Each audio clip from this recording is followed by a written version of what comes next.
strong. I thank you, ma'am. Sri Sukhendu Sekhar Rajya, 9 minutes. Thank you, Madam. While deliberating on the discussion, my first point would be that I was alarmed to see the Indus Value Annual Report 2025 released by Bloom Ventures, which has highlighted alarming situation prevailing in our financial sector. First of all, it says, India remains the world's fastest growing major economy, now ranked number 4 in market cap at $4.5 trillion. Yet, on a per capita level, India ranks 149th, continuing to highlight the economic paradox India lives in. That is the most alarming and crucial issue because the economic inequality has reached an all-time high. 90% of the Indians don't have the kind of incomes to be able to spend anything on discretionary goods. The report says. It also says that behind India's low 3.2% unemployment hides a deeper story. Only 22% have regular salaries, with just 9% holding formal contracts. The majority, 58%, are self-employed, a third of which are unpaid family workers. Our demographic dividend faces a formalization challenge, unlike Russia and China. So the vast army of unemployed youth in our country has posed a serious threat to not only to economic stability but the social order or disorder. My next point would be that we have experienced over the years that corporates are getting concessions one after another for the benefit of our country. But unfortunately, what we have seen, after the corporate tax was reduced from 30% to 22%, for which the public exchequer had to suffer 1 lakh crore of revenue loss in 2020-21 alone, even though the private investment is declining fast, as it decreased from 21% in 2022-23 to 13% in 23-24. It further dropped by 1.4% in the December quarter of 24-25. While public investments by the central government and the state governments grew by 11.8% and 34.6% respectively, then why corporates should be given such concessions in a routine manner?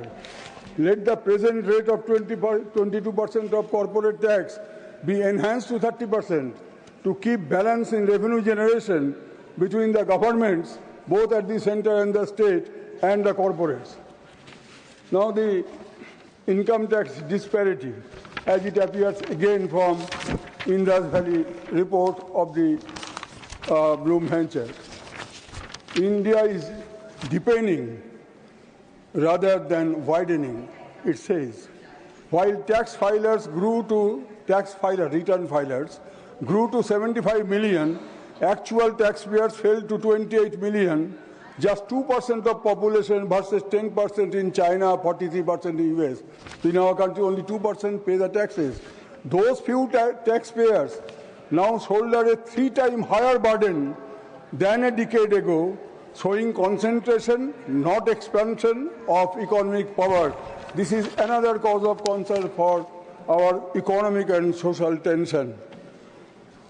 My time is limited, so I will not go much. I will not say much on this because my predecessor has already spoken. The Union government, the Honourable Finance Minister, disclosed in the Lok Sabha that the government has written off bad loans, non-performing assets, worth a staggering rupees 16.3 lakh crore worth of over the past decade. 16.35 lakh crore. The data revealed that the bulk of these write-offs pertain to large industries and services, which alone accounted for about 9.26 lakh crore of the total NPA written off during this period. Now the government says, no. Although we have written off, the recovery process is going on through Debt Recovery Tribunal, Company Law Tribunal, etc. Now, while the government clarified, yes.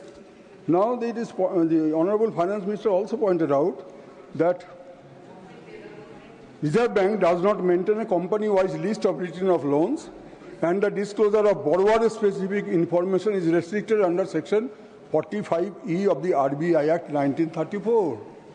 So it was an act passed during colonial rule. What prevents the government from repealing Section 45E of the RBI Act?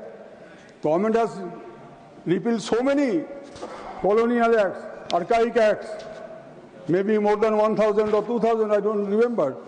But I think that this section should be repealed because to create a transparency in all dealings, so that because the public money is involved.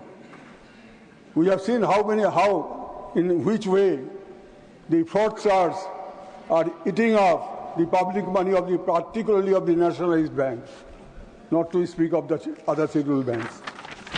Now, what is happening in the recovery proceedings, particularly after the introduction of Insolvency and Bankruptcy Code in 2016? Addressing a Rozgar Mela in June 2020, Honorable Prime Minister stated that 99% of deposits of the public in banks have become safe. He added that the wealth of those who looted banks will be attached. This is another report. Now it appears that according to this report, according to a report by credit rating agency CareEdge, the overall recovery rate has fallen in the past few years. The cumulative recovery rate has been on a downtrend, decreasing from 43% in Q1 of financial year 20 to 32.9% in Q4 financial year 2022 and 32% in Q1 financial year 24. The recovery rates present a different picture if the 12 initial big-ticket accounts announced by the RBI in 2026, that time 43E was not there, so disclosed as if. So now then for the cases ending in resolution, the recovery rate on an average falls from 31.9% to 24.4%.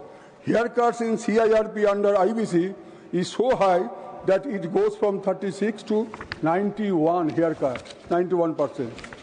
And to name a few, as disclosed by the RBI in 2016, that time also that section of RBI was there, even though I am referring, almost I am at the end, some companies, DHFL, Videocon Industry, Siva Industry, JSW, etc., and the rate of this haircut is from 36% to 91%. And the banks have, particularly the public sector banks, they have lost huge amount of money for such haircuts. My submission would be that to the Honorable Finance Minister to revisit this Insolvency and Bankruptcy Code, and possibly time has come that it should be replaced with some other robust mechanism to stop all this loot which is going on, sometimes in the name of legal authority, legal institution, sometimes otherwise. Thank you, Madam. माननीय Shri A.D. Singh ji.